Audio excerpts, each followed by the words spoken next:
semua manusia bodoh, hanya pada bidang yang berbeda. Hari ini ku bersyukur merasakan kasih setiamu. Shalom saudara, selamat pagi. Kita ketemu kembali pagi dalam Morning Devotion. Selamat pagi saudara-saudara, apa kabar? Saudara, kita akan baca firman Tuhan dari 2 Petrus pasal yang ketiga ayat 1 sampai 10. Demikian firman Tuhan.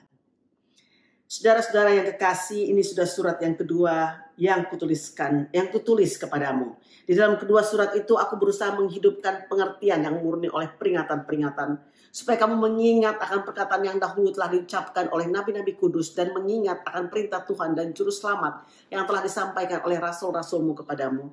Yang terutama harus kamu ketahui ialah bahwa pada hari-hari zaman akhir akan tampil pengejek-pengejek dengan ejekan-ejekannya. Itu orang-orang yang hidup menuruti hawa nafsunya. Kata mereka, di manakah janji tentang kedatangannya itu? Sebab sejak bapak-bapak leluhur kita meninggal, segala sesuatu tetap seperti semula pada waktu dunia diciptakan. Mereka sengaja tidak mau tahu bahwa oleh firman Allah langit telah ada sejak dahulu, dan juga bumi yang berasal dari air dan oleh air. Dan bahwa oleh air itu bumi yang dahulu telah binasa dimusnahkan oleh air bah. Tetapi oleh firman itu juga langit dan bumi yang sekarang terpelihara dari api dan disimpan untuk hari penghakiman dan kebinasaan orang-orang fasik. Akan tetapi saudara-saudaraku yang kekasih, yang satu ini tidak boleh kamu lupakan, yaitu bahwa di hadapan Tuhan satu hari sama seperti 1000 tahun, dan 1000 tahun sama seperti satu hari. Tuhan tidak lalai menepati janjinya, sekalipun ada orang yang menganggapnya sebagai kelalaian. Tapi ia sabar terhadap kamu, karena ia menghendaki supaya jangan ada yang binasa, dan supaya semua orang berbalik dan bertobat.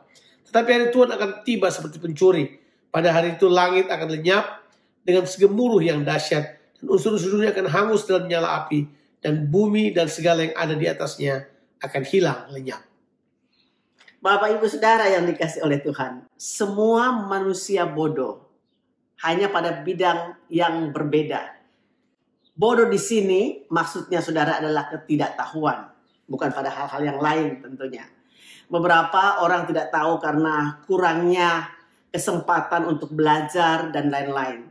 Tetapi apa yang dikatakan Petrus tentang para pencemooh dan juga pengejek bukan tidak tahu, tapi mereka saja yang tidak mau tahu tentang keutamaan firman Tuhan. Jadi secara sukarela mereka menjadi bodoh. Secara khusus pada pembacaan firman Tuhan pada hari ini, Petrus menyatakan ejekan dan cemoohan mereka tentang kedatangan Tuhan. Karena mereka menolak gagasan kedatangan Tuhan Yesus kembali. Penghakiman dunia dan juga saudara berdirinya kerajaan Tuhan Yesus Kristus yang mulia. Petrus menekankan bagi orang percaya untuk terus memperhatikan firman Tuhan. Karena firman Tuhan itu benar dan apa yang difirmankan di dalamnya pasti terjadi. Orang percaya perlu untuk disadarkan. Kenapa saudara? Disadarkan untuk apa? Bahwa Tuhan tidak pernah lalai untuk menepati janjinya dan juga untuk menggenapi firman-Nya. Oleh sebab itu Petrus memperingatkan kepada orang percaya untuk supaya orang percaya hidup kudus dan saleh dan berkenan kepada Tuhan. Nah, memang benar bahwa Petrus berusaha untuk mengingatkan mereka. Bahkan Petrus berkata, aku mau supaya aku menghidupkan pengertian yang murni, karena aku memperingatkan kamu hal ini. Di dalam pembacaan kita, Petrus mendahului dengan berkata, kamu harus ingat, kamu harus memiliki pengetahuan, supaya kamu mengingat perkataan yang dahulu diucapkan nabi-nabi kudus kepadamu. Yang terutama kamu harus tahu, kamu mengetahui hal ini. Jadi Petrus berkata bahwa kita sebagai orang percaya harusnya memiliki pengetahuan yang khusus tentang kedatangan Tuhan. Sebab ternyata ada banyak pengajar sesat, pengejek ataupun pencemooh itu. Mereka memakai kedatangan Tuhan sebagai cara untuk melemahkan kepercayaan kita. Menyerang bagian langsung tentang eksistensi Tuhan dan bagaimana janji-janji Tuhan berlaku. Disinilah Petrus berkata bahwa orang-orang ini tidak tahu apa-apa. Di situ dia mengatakan kata bodoh. Mereka bukan cuma bodoh biasa, tapi mereka memang adalah bodoh karena tidak mau tahu. Mereka memperbodoh diri mereka sendiri. Mereka membunuh pengetahuan dan pengertian dalam diri mereka sendiri. Itulah sebabnya Petrus berkata, kita jangan begitu. Kita harus mengingat perkataan firman Tuhan. Kita harus merenungkan perkataan firman Tuhan. Kita harus memiliki pengetahuan mengenai hal ini. Ya, saudaraku, dalam menjawab para pengejek dan juga para pencemooh ini, Petrus mengatakan ada 3 fakta tentang Tuhan dan juga tentang janji-janji kedatangan Kristus. Perhatikan tentang 3 hal ini, saudara. Yang pertama adalah bahwa firman Tuhan itu benar. Firman Tuhan selalu ya dan amin. Itulah sebabnya kita perlu perhatikan firman Tuhan secara serius berhubungan dengan kedatangan Tuhan Yesus Kristus yang kedua kalinya.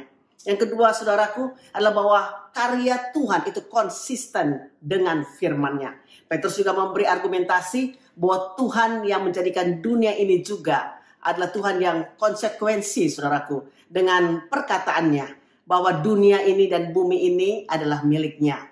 Terus yang ketiga, saudara, bahwa Tuhan itu penuh dengan belas kasihan.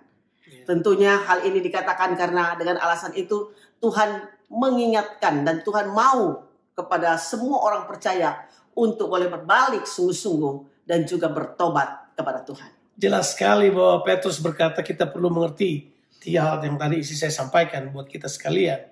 Sebab banyak yang kita tidak paham. Kok Tuhan masih belum datang ya? Mungkin mereka benar. Beberapa orang percaya mungkin berkata demikian. Petrus berkata begini, Tuhan tidak lalai. Dia kelihatannya lalai. Padahal dia tidak lalai. Dia memberi kesempatan buat kamu. Sebab kehendak Tuhan adalah semua orang bertobat dan diselamatkan. Jadi itu keluar dari belas kasihannya. Itu keluar dari itu tuh kesabarannya. Makanya Petrus berkata, dia sabar. Dia mau menunggu kamu kembali, kamu bertobat. Jadi sebenarnya Petrus mau mengingatkan kepada kita sekalian. Tuhan tidak lalai akan janjinya. Kalau ada satu hal yang Petrus berkata begini, bagi Tuhan kamu udah tunggu lama. Ya ampun. Petrus berkata ini bagi Tuhan 1 hari itu bagi Tuhan itu 1000 tahun bagi manusia. Jadi Tuhan kalau mau kembali dia tidak mungkin lupa. Saudara ingat berapa tahun sih? Ini 1000 tahun. Bagi dia cuma 1 hari. Dia ingat semuanya. Dia adalah Allah yang maha kuasa. Tapi dia penuh dengan panjang sabar. Dia tidak berlambat. Bahkan dia berkata tentang kita gini. Kamulah yang mempercepat kedatangan Tuhan. Maksudnya adalah kalau kita mengerjakan kehendaknya di muka bumi ini. Menyelesaikan rencananya di muka bumi ini. Dia pasti akan datang menegakkan kerajaannya di muka bumi ini dengan kemuliaannya.